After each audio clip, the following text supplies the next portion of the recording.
I mean, obviously, a disappointing way to lose the game tonight down the stretch, and I want to make sure I say this on the front end. Credit Oakland for the plays they made, specifically Jalen Moore. That kid is dynamic down the stretch. Has been in so many games in his time in this league, and I don't want to take anything away from the plays and the shots that he made and the way that they played down the stretch. I thought Oakland really came in here and competed and played physical on the glass especially and did a really good job. And so, I don't want to take anything away from them. But that being said, what Jalen Moore did to us down the stretch, we're clearly aware that he can do, and we spent 15 minutes in practice the last 2 days working on it, and we just didn't go out and execute any of it down the stretch. And so from that standpoint, pretty disappointed. And so, clearly that's on me to figure out how to make sure our guys understand that better and do it when it matters in game action. But we know what to do in those situations. We didn't do it. We fouled him twice on three-point shots. Again, had multiple reps the last 2 days working on staying down against him on step backs, not fouling him, not jumping into him, making him make tough shots over us.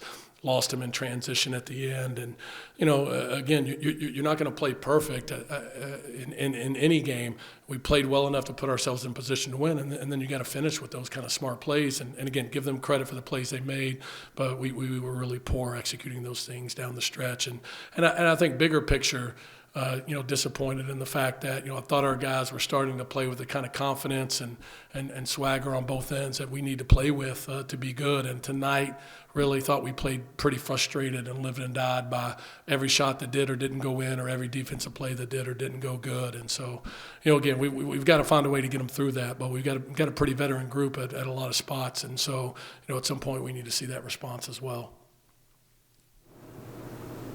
Final play, I know you were limited in time. Is that the look you wanted? Is that what your guys wanted to execute there?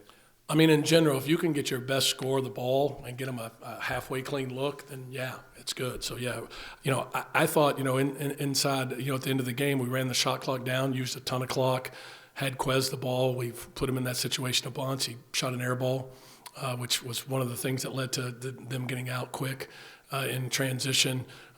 With 5 seconds left and them face guarding full court, if you can get your best player the ball all the way down literally at the rim, I'll live with that as well. And then again, the last play, as I mentioned, if you can get him the ball and get him a shot, good. So I don't have any issues with that, but we put ourselves in that situation because of lack of hitting the rim on a couple of those shots, and then what we did defensively in the last 2 minutes.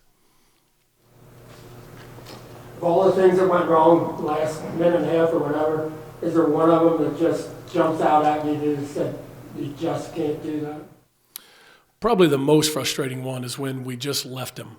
I think, Trey had him. I don't know, I'd have to watch a film. I don't know exactly what they got confused on who had who, but Trey literally had him and then just kind of backed off of him like he was going to go take somebody else, and the kid just shot a wide open three. And I think that helped get him going. If I'm not mistaken, that was the first one. And, that one's simple. The other ones, again, I don't want to take away from them. They're still tough shots and tough plays. And he's got to draw the foul and make the play as an offensive player. And so give him credit for that. But that one was just, we literally just left him. So that's the one that's probably the most frustrating. Chris was battling something tonight injury-wise, or anything wrong with him? Not that I'm aware of. But again, I think that's when I talk about big picture, the challenge is, when we didn't play well early, it was because, you look down the sheet, and if 8 or 9 guys played, you got 3 or 4 that aren't anywhere close to where they can be. And, again, we don't need Chris to get 18 and 15 every night, but, they posted him up with underclassmen or guys that don't have the experience level that he has 3 times in the first half and just turning shot layups over him. And so, again, if he does that, then no, he's not going to be very good and we're not going to be very good. And so, again, it's my responsibility to figure out how to get those guys to do that. But, at some point there's got to be a player response on some of that too, where you've got a level of pride and understanding of who you need to be, right, to be good. And so, no, Chris was not good tonight. And, to my knowledge, there wasn't anything specific hindering that. And with that, I thought Emmanuel gave you a great off the bench today. Yeah, he really did, and you know the biggest thing with Emmanuel is he doesn't ebb and flow in terms of his approach, right? I mean, and maybe that's because he doesn't know any better, right? I mean, it's literally his third year of organized basketball, but at the same time, you know, I think he goes out and he gave us a better defensive presence. They quit scoring around the basket when he went in. Really rebounded the ball well, got us a couple offensive rebounds and a few extra possessions. And so I think Emmanuel continues to get better. And I think a big part of it is he just kind of goes out and plays, you know. And then, Coach, big picture, still 4-1 overall in conference play. Kind of what have you taken from these first 5 games, and what are you looking to improve on as you really hit that stretch? Yeah, I mean, I think the biggest thing is, you know, kind of what we saw tonight, right? We need everybody to show, to be good. We're not good enough to where if that doesn't happen, that, you know, we're going to just run people out of the gym.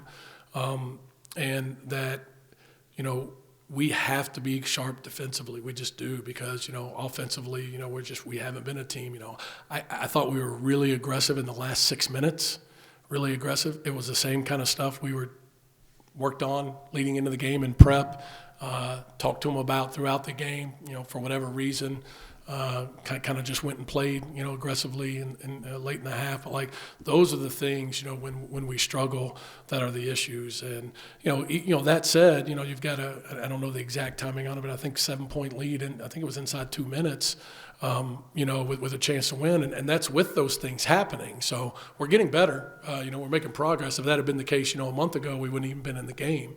But, you know, you got to finish these games too, and you got to take them. People aren't going to give them to you. And, you know, we didn't do that tonight. And again, give Oakland credit for that. They did a really good job. How difficult is it to, you know, you had 8 straight at home, and you finished with 7 out of 8 on the road, and you've got a winnable home game. Does that make it even more difficult of a loss? No, I mean, the structure of the schedule doesn't. It's just the fact that, you know, you want to win at home. You know, in theory, it's easier to win at home, or you have a better chance, or feel more comfortable or confident. And you know, so the fact of how the schedule's structured doesn't matter. I'm not looking at that. I'm just saying, hey, you know what, we let one get away that we could have won. But I would feel that way if it was on the road as well. It just stings a little bit more, I think, when it's at home. Any last one? With Moore, you know, come Sunday, you got another dynamic scorer coming in with Davis. So do you feel like that's maybe a good thing, learning from those mistakes tonight, knowing what's coming from Sunday? It's a great question. I hope so. You know, but we thought we had learned from a lot of that with so many returning guys. I mean, you take Emmanuel and Alon and Xavier out of the mix. Everybody played against these guys last year. You know, they know what Jalen Moore's capable of and how he played. You know, he's got stats about what he is in the last 5 minutes versus what he is the rest of the game in every game that he plays. Again, we talked about it for 2 days, drilled it, worked on it, showed it on film, walked through it. You know, and so, you know, I hope so. But, you know, we did that coming into this game. At some point, it's about playing, you know, between the lines when the lights are on and the clock is ticking, right? And, you know, Jalen Moore's terrific. I'm not so sure Antoine Davis is, you know, at least as hard to guard, if not more. You know, they've added a high major transfer in Gerald Liddell, who's averaging a double in league play. And, you know, they're a dangerous basketball team. And the fact of the matter is, we're not good enough to just show up and win against anybody. But we're good enough to beat anybody when we play well. And I would say that's true probably once you get into league play for every team in college basketball. But, you know, we didn't play that way in crucial moments tonight in order to do that. All right, thanks, guys.